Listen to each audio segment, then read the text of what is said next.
50,000 subscribers.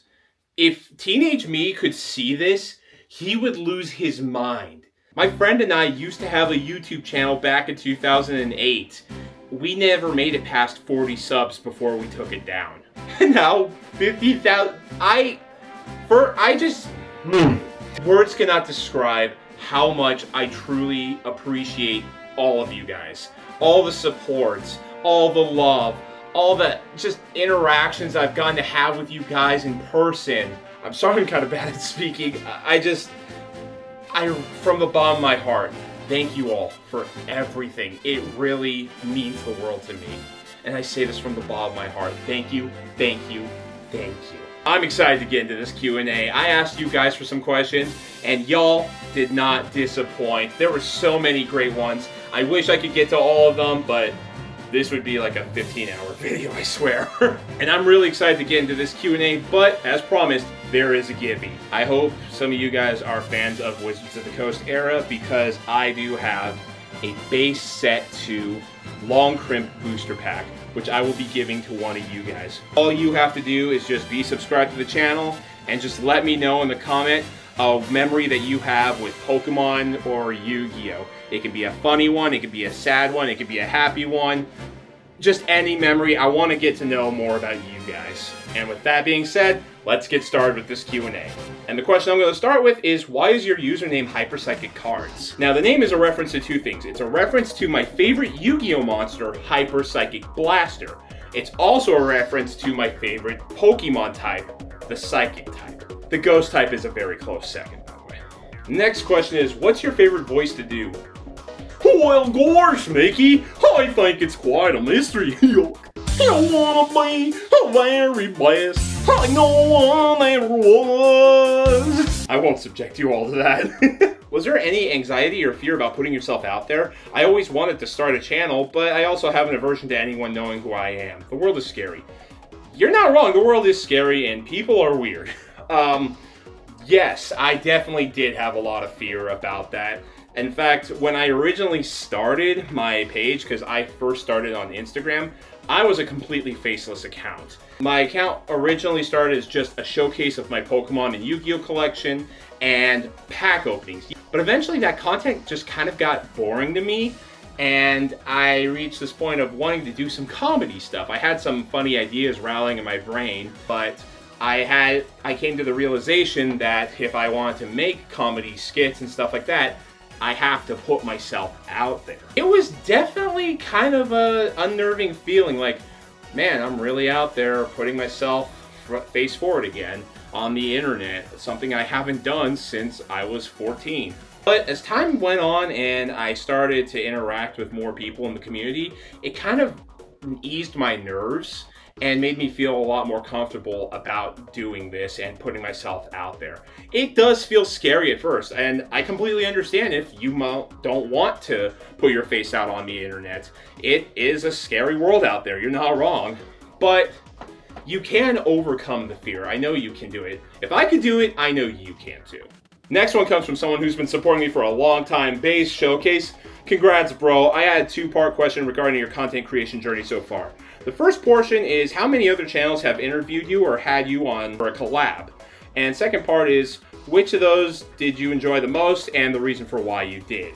So I have not done very many interviews with other channels. It's kind of a mix of I haven't had many offers to, and the fact that I kind of don't have a lot of time to do things like that. The times where I've gotten to be in interviews, they've only been maybe an hour max, because that's really the most time I can allocate. I just have stuff going on in life. I don't have the ability to have that much free time. As for collabs, I have done collabs with quite a few different people, but I definitely have to say my collabs that I've done with Just for Kicks Collectibles are always my favorite, just because I just love the dude. He's great, he's funny, he's just such a nice and genuine guy, and I just love how him and I just bounce off of each other. I think we just work really well together, and I cannot wait for the day where, like, I can meet him in person and we can maybe do something in person. Next question is, your content is super original and I love it. Thank you. Would you ever do game playthrough video or a live stream perhaps? I think people would love that. That kind of comes back to the not having much time part.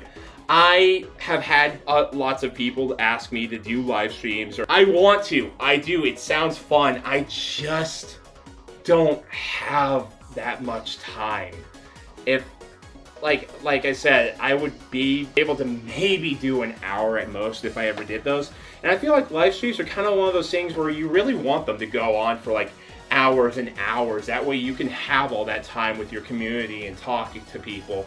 And I'm hoping one day I can do some live streams, but at least for now, at this point that I'm in my life, it's probably not going to happen for a while. Next question from Rogzeal Plays. I've been watching you for a few months after I got back into the Pokemon TCG. What motivates you to do content? I guess just this intrinsic desire to just be goofy and make people laugh? I don't know, I found something kind of fun and fulfilling about making content. It's a hobby to me. The process of creating content is something I kind of view as a hobby. It's just some fun little thing to do to occupy time, to make stuff that I can share with others and make other people laugh and just kind of connect more with the community as a whole.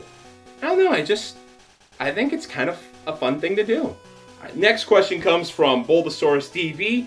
I'm trying to grow. I just passed 200. What advice could you give? My personal advice is don't let yourself be consumed by the numbers. What I mean by that is you're going to have reels and videos that are going to have poor metrics, they're going to have poor retention, they might not do as well as you were hoping for, you might not get as much likes as you wanted. Don't let that stuff get to you. All of it is part of growing. All of it is part of learning who you are, the kind of content you want to make, and how you can make your content better. Give yourself the ability to breathe. Let yourself know that it's okay if things didn't go the way you wanted them to. And just remember, and this is one of the things I think is the most important, just have fun making the content you make. And if I can end this question on one final piece of advice, it will actually be something that Alex Ketchum says constantly. It's a marathon, not a sprint. Next question comes from Red Panther 9374. How do you build a good Pokemon card collection for decently cheap without a YouTube channel? Because of those stupid scalpers, no one can build a good card collection without spending hundreds of dollars. I would say best option is don't try to go for sealed stuff. Don't try to rip it yourself.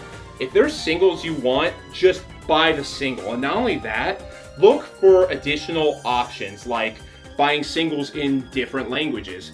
Japanese is generally a really great way to get lots of awesome, amazing cards on a budget. And not only that, but if you're going for any of the cards that are textured like SARs or alt arts, they look a lot better in Japanese too. Likewise, identify cards in your own collection that you don't really care that much about and be willing to trade them. Trades can get you a lot of cool stuff if you find the right people to trade with. Go to trade nights. You'll have some pretty solid luck. You'll meet some great people in the process too. Leave it to me to get like 1/3 of this video done only to realize my mic wasn't on the entire time. That's just classic. Next question comes from Marty Picnic 5402. Hell yeah, congrats, I love your content and you're funny. Keep up the good work. I feel like I have so many questions for you, but I need to know your top 5 favorite bands. In no particular order, because I don't think I could put them in order, are KMFDM, The Bravery, Styx, Leitber, and Gautier. And next question comes from Joaquim B1Q2Y. I hope I said the first part correct. I just want to say I like that you stand up for the people who like the artwork. And question, what cards are you collecting personally? I right now am mainly trying to finish off a few older sets. I'm trying to finish Neo Discovery, Neo Revelation, EX Ruby Sandstorm, and EX Ruby Sapphire and EX Sandstorm. Generally speaking, when it comes to other cards, I just kind of pick up whatever I feel like looks cool. I'm not really trying to complete any of the modern sets. It's mostly just, do I think this card looks cool? All right, yeah, I'm just gonna swipe that then if I can afford it. I just like going for cards that just have unique artworks, that just look really interesting, that have colors that just really pop. Yeah. The next question comes from Emily Gardner, U2E. How old were you when you started collecting Pokemon cards? I was 5. I basically started collecting Pokemon pretty much when they first made base set and released Pokemon here in the States. I used to collect these cards all the time with my dad. My dad and I used to collect these cards all the time, and I thankfully still have my childhood collection. Next question comes from Gabe Horseman. Are you related to BoJack Horseman? Can you give me his signature? What is your dream with this channel? Is it weird that I don't have one? In all honesty, I don't have like a main goal with this channel. I'm not trying to like become the next big name in Pokemon or anything like that. I just make videos because I think it sounds fun and I like connecting with this community. I know the big dream for a lot of people is they want to be the next big content creator. They want to be the next big influencer. They want brand deals. They want free gifts. They want all this money. They want to make content creation their full-time job, and I just don't. Maybe part of it is because I just don't really have the spirit of an entrepreneur, and maybe part of it is just kind of fear of uncertainty. I really think a big part of it is the fact that I enjoy the freedom that I have by not trying to make this my job. I don't have deadlines. I don't have things I need to get done by certain points. I don't have this stress and this fear that I need to constantly be trying to look at my stats and see what's working and what's not working, how to make sure the numbers keep going up, and making sure that I've got sponsors happy, or trying to take sponsors that I don't even like because I need to pay my bills. There's just so much freedom in just treating content creation as just a hobby and not a job that I feel like a lot of people don't really get to have. It's just such low stress because everything is you make what you want when you want. And if you ever reach a point where you're burnt out or you just are finally done with the hobby, you can just stop and it won't really impact you. I don't know, I just find that to just be a very freeing feeling, I guess. Oh, here's a question I was wondering I'd get. From Winded Colonel. What got me hooked on your channel was the short where you opened the packs like the Japanese bartender. My question is, did you ever think that video was going to be as good as it was? Like, do as good as it did? No, I did not. I did not expect that whatsoever. I was thinking it was just going to be another goofy little video where that maybe gets like 5,000 views or whatever, because my channel was still pretty small at that time. Like, I think I was only about like, my YouTube was at like 1,200 subs, and my Instagram was at like, I think just hit 6,000 or right under 6,000. I did not think that was going to pop off the way that it did, and I didn't think the second one was going to either.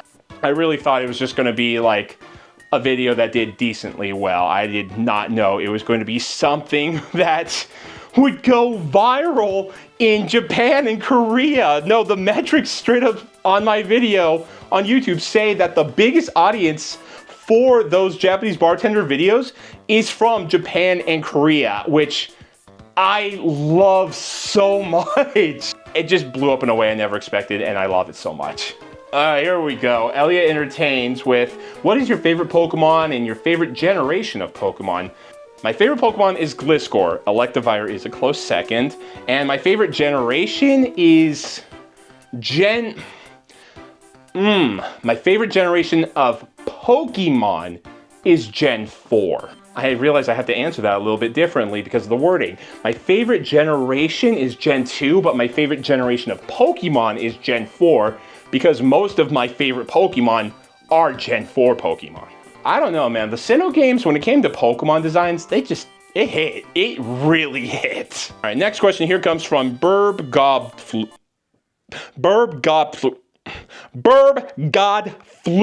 I love that name, but geez. Love your vids, especially the Bulbasaur Trikachu Fiasco sing along. Gotta ask what your favorite card art is. Not your favorite competitive, but your favorite illustration. Light Vaporeon. Kagemaru Himeno. Absolutely cooked in the early days of the Pokemon TCG. But once Gen 2 came along, all the Neo sets, oh my god, she went into overdrive. The Dark Flaffy from Neo Destiny hits, but that Light Vaporeon is just one of the most precious and adorable cards that I have ever seen. I love everything about that card. It makes me happy to just look at it. I look at it and I look at her with her smiling little face, getting a nice bit of rays after a little bit of rain, and it's just like, how can you not love this card? How can you not love this? Next question from C211YT. How much time does it take to make some of your videos? So generally speaking, it depends on the video, but most of the videos that I do, I usually have them filmed in about 20 to 30 minutes. And that's because that's really only about as much time as I get, because I work in the morning, I've got my commute, I've got to get my kid, I got to do things around the house. I'm usually cooking dinner for the family, and once my kid goes to bed, I can't really film stuff then because I usually get a little bit loud and I don't want to wake him up or keep him awake. I try to make these little short form skits that I can film within that small window, and then I do my editing usually at night or during my breaks at work. All told, video can take me anywhere from about 40 to 80 minutes to fully make. It really just kind of depends on the video. This next question actually comes from my parents, and it's, how much did Weird Al influence you? I always knew Weird Al had an influence on my sense of humor. I just never realized how much of an influence he had on me until I started getting deeper into my content creation journey. Yeah, if it's not obvious with all the musical parodies and everything, I was a big Weird Al fan growing up. I used to listen to tons of his songs, both new and older ones in his discography. I used to watch his music videos constantly. Weird Al was the very first artist I ever saw in concert. Like, yeah, that should kind of explain some things, I feel. Next question is, what videos do you have the most fun making, and where do you get your inspiration? So the videos that I have the most fun making are the music parody videos. And funnily enough, they are the ones that usually take the most work, and generally speaking, they are the worst performing ones. And I know most content creators who are trying to like refine their channel and get it perfect would probably stop making videos like those music parodies that tend to usually be the worst performing ones. But I don't do that because, like I said, they're the most fun to make. And at the end of the day, the reason I make videos is because it sounds fun and it is fun. If I'm not having fun making this stuff, why would I waste my time making it? As for the where do I get my inspiration, it kind of just comes from all over the place. It can be news and issues that are happening within the Pokemon community or the Yu-Gi-Oh community or any other community really. It can be inspiration from other content creators. On that note, there's another question actually from my buddy Bikini Dratini, who also asks where I get the inspiration, and she asks, do I write a script? And the answer to the second part is yes and no. Sometimes I do write scripts out because I come up with an idea, usually at work, and I just really want to make sure I do not forget this idea. Or I'm struggling to come up with the idea and keep it in my head for whatever reason, so I want to make sure I have it written down because, again, I don't want to start forgetting it. But I'd say about 2/3 of my videos, the scripts are in my head, and the other third, they are written down. For the songs, they're almost always written down. Next question I got here is, what got you into making Pokemon content, and what was your first pack you opened? So, first pack I opened was an original base set pack, and I opened that when I was 5. But for the first part of the question, what got you into making Pokemon content? The big one Opossum Bud. I was kind of getting into more of the online space of the Pokemon community around 2022, 2023, and Opossum Bud was the main person I was watching during that time. And I was watching him for the same reason I watch him today. I think he is a pillar of the community. I think he is somebody who calls out BS in this space in a time and a place where a lot of people just are not willing to. He's willing to go against the grain and say things other people aren't willing to say because he just wants the hobby to be a better place for people. And yeah, a lot of people don't like him, fair enough, but like, he was my biggest inspiration. He was the one that basically kind of highlighted how good the Pokemon community is on Instagram. And I commented on one of his videos about joining the Pokemon community on Instagram. And he convinced me, like, yeah, you should go on Instagram, do it. And that's when I made my account, and that's kind of what turned everything into what it is now. I don't know, I feel like if it wasn't for Opossum Bud, I might not have ever made this account. And in a way, I will always kind of feel a bit indebted to him. And next question from Ominously Baked Art. How do you make friends in this space when one has crippling anxiety? Like, I'd like to make friends like you and other Pokemon folks, but my anxiety gets in the way. Or that assumes they got homies, they don't need, or leave them alone. Just comment on their stuff anyways. Send them a message anyways. They may not always respond back to you, but at least you try to engage that conversation with them. And some of them will message you back, and you'd be surprised how you can message some people and all of a sudden you just become like best buddies with some of those folks in this space. That's happened to me multiple times. I'm an introverted person. I am kind of a shy person. Don't let how I act on screen fool you. I'm normally a pretty quiet and reserved person. I think just step in on the common ground. Ask people at shows, hey, do you want to do a trade by any chance? Hey, just get to kind of know people's favorite Pokemon. Just you and the people you want to talk to already have this thing in common, which is Pokemon. Use that to start up a little bit of small talk and then just kind of flourish from there. A lot of the people in this space are really nice and really sweet and always down to make new friends and meet new people. So just don't be afraid. I know that's easier said than done, but just shoot them a message. See if they want to trade some cards. Like, I think you'll make some good friends. I got a question here from another one of my buddies, Monster Shannon. What is your first memories of Pokemon and how did you start down the nerd life? First memories of Pokemon pretty much was it coming to America and just being swept up in all the Pokemania in 98, 99. But as for nerd life, let me just tell you, I was born with a video game controller in my hand. My dad is one of the biggest nerds you will ever meet. I was basically born with nerd in my DNA. Like, it was just destined to always be for me. The last question I'm going to answer in this one, how much shiny cardboard do you have? At least one. If you've made it to the end of this video, just know I really, truly appreciate you. And I just want to say thank you so much again for getting me to 50K subs. I still can't believe this is actually something that's going on. I hope I can continue making content that you guys find funny and you guys enjoy. I see your messages constantly. People telling me that my skits gave them a laugh during hard times, and just know, like, those comments, they really do mean everything to me. They mean a lot, and I'm so happy that the goofy little things that I do can bring joy to people around the world. At the end of the day, I'm just some dweeb who makes goofy videos on the internet. So thank you again for everything. Thank you for joining me for this Q&A. Thank you for asking these questions.